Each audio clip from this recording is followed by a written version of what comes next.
Chapter 3. Okay, I said to Toby. You'll go that way and I'll go this way. He squinted in the direction I had pointed. I don't see no dogs down there, he said. I sighed. Maybe I should have asked Luann to help me. I wanted to, but I just had this feeling she would mess things up worse than Toby was liable to. Not on purpose, but she just would. Mainly because her mama, who finds out everything we do even if Luann doesn't tell, and Miss Godfrey doesn't like me one little bit. She pinches her face up real hateful like when I go over there. One time I saw her wiping off Luann's bedroom door with a sponge right where I had touched it. Like I had left my cooties there to infect her family. And when I used to invite Luann over to my apartment, her mama would always find a reason to say no. She could pluck a reason out of the air like a magician plucks a rabbit out of his hat. A dentist appointment, a visiting relative, a need to shop for shoes. So I knew asking Luann to help me steal a dog would probably be a bad idea. But Toby, I could see he was going to be more trouble than help. But what choice did I have? Listen, Toby, I said real slow and calm. You got to walk down there and look. Look in the yards, look on the porches, look in the backyards even. Just look, okay? He nodded. Okay. He started off down the street, then stopped. What do I do if I see one? Come get me. Okay. And remember, the rules of the dogs, I said. You know about no barking and all that, okay? Okay. We went in opposite directions. The first dog I saw came trotting right up the street toward me. He was brown with tufts of fur that stuck together in clumps. Every few feet, he stopped to sniff the ground. Hey, boy, I called to him. Bus riders report to your bus. Bus riders. He looked up and wagged his scrawny tail. His face had bald spots on it. One eye was closed up into a slit with gnats swarming all around it. Nope, that dog wouldn't do. Nobody cared about him. It was for sure. That was for sure. I gave him a little pat on the head because I felt sorry for him, then continued on down the street. When I came to a house with a trailer beside it, a dog started barking, a shrill, yipping bark. When I got closer, I saw a dog tied to a clothesline on the side of the house. A short-legged dog with a smushed-in nose, a curly-cute tail.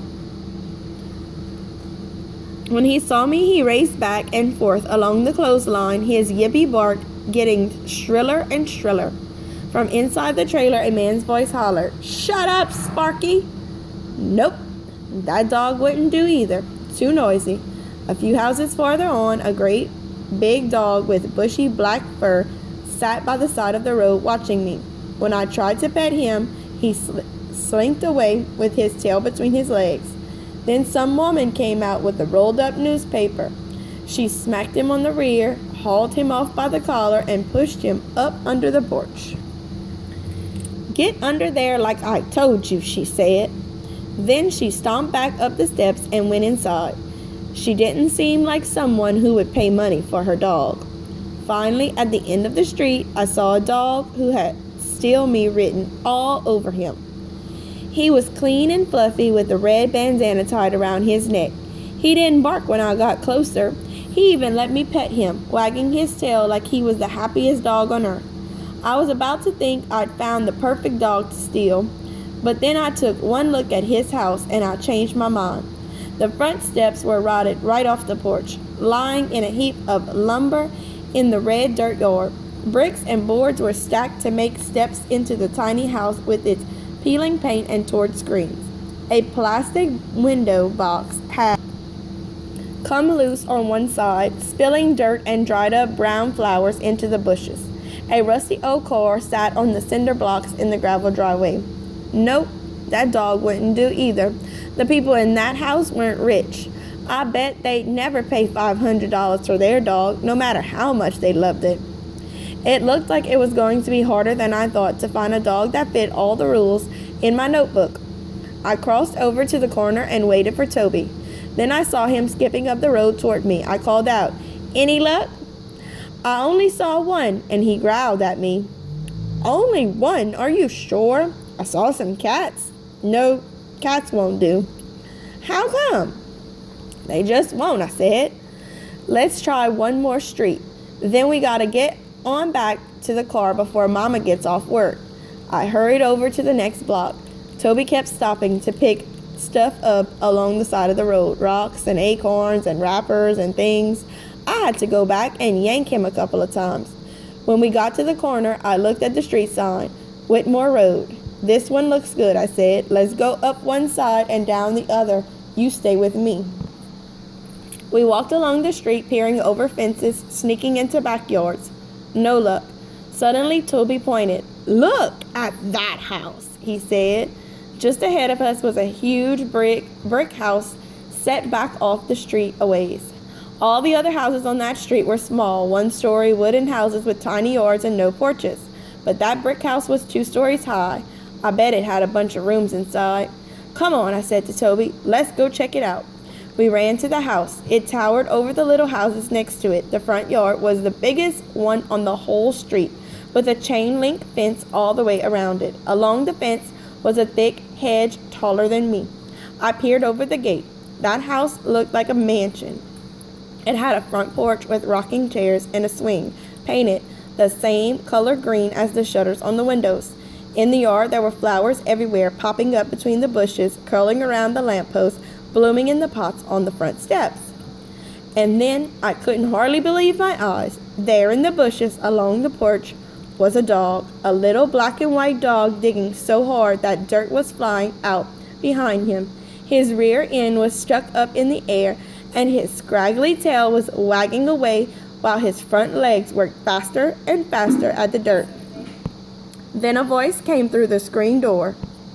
Willie! A big fat woman came out onto the porch. I ducked behind the hedge and pulled Toby down beside me. I put my finger to my lips and said, "Shh." I waited to hear her holler mean things at that dog for digging up the yard. Then I bet she was gonna come storming off the porch and smack him. But she didn't holler. She laughed.